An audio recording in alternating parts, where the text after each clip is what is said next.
ఏం మాట్లాడుతున్నావు? ఎందుకంత కొవ్వెందుకు? ఏంటి నీ నీ నీ నీ నీ బతుకేంటి? నీ బతుకేంటి? దగ్గర పెట్టుకో, ఒళ్ళు దగ్గర పెట్టుకో, మాట్లాడు. తమాషాలు పడుతున్నావా? కరెక్ట్ కాదు ఇది. అన్నీ వదిలేసి నిన్న కాకాని గోవర్ధన్ రెడ్డి ఏంటి ఆ కొవ్వేంది? ఏం మాట్లాడుతుండవు? లోకేష్ బాబు నీ బతుక్కి, లోకేష్ బాబు బతుక్కి అమ్మా ఎంతలో మనగాడు మాట్లాడినాడు.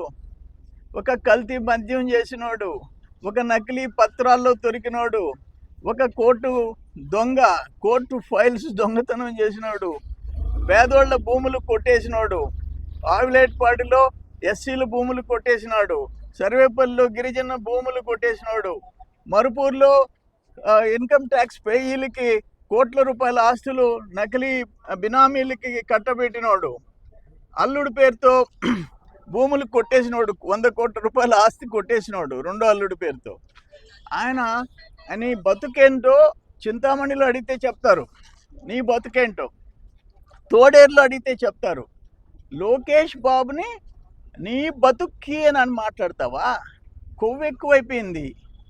బెరియాట్రిక్ సర్జరీ చేయించి కండలు కోయించుకున్నావు, మళ్ళీ కండలు పెరిగిపోయినాయి. ఏం చేస్తాం? కొవ్వు ఎక్కువైపోతుంది. తిని తిని తిని ఊళ్ళోళ్ళు డబ్బు, పేదల డబ్బు తిని. లోకేష్ బాబు ఎన్టీఆర్ మనవడు, ఒక ముఖ్యమంత్రి మనవడు, ఒక ముఖ్యమంత్రి కొడుకు. ఏమనుకుంటావు లోకేష్ బాబు అంటే?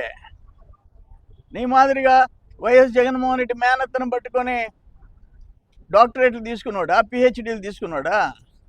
కాదు, ఫారిన్లో చదువుకున్నాడు, నాలెడ్జ్ ఉండేవాడు. ఈరోజు ఐటీ మినిస్టర్గా ఇతర దేశాల్లో ఆయన బ్రాండ్ ప్రూవ్ చేసుకున్నాడు. లక్షల కోట్ల పెట్టుబడి పెట్టేదానికి, తెచ్చేదానికి తండ్రి ముఖ్యమంత్రికి అండగా నిలబడినాడు. 2 ఏళ్ల నమ్మకం ఇంటింటికి తెలుగుదేశం కార్యక్రమానికి district cooperative bank chairman Dhananjaya Reddy గారు, DCMS district cooperative marketing society chairman నా గంగోటి నాగేశ్వరరావు గారు ఇద్దరు వచ్చారు.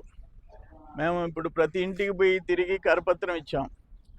ప్రతి ఇంట్లో ఏదో ఒక బెనిఫిట్. ఒక ఇంట్లో 2-3 బెనిఫిట్స్. ఒకరికి పింఛన్ అయితే 3 గ్యాస్ సిలిండర్లు అయితే ప్రతి ఇంట్లో 3 గ్యాస్ సిలిండర్లు. ప్రతి ఆడపడుచు ఉచిత బస్సు ప్రయాణం. ఎకరా ఉన్నా అరెకరా ఉన్నా 20,000 రూపాయలు. పిఎం కిసాన్ యోజన.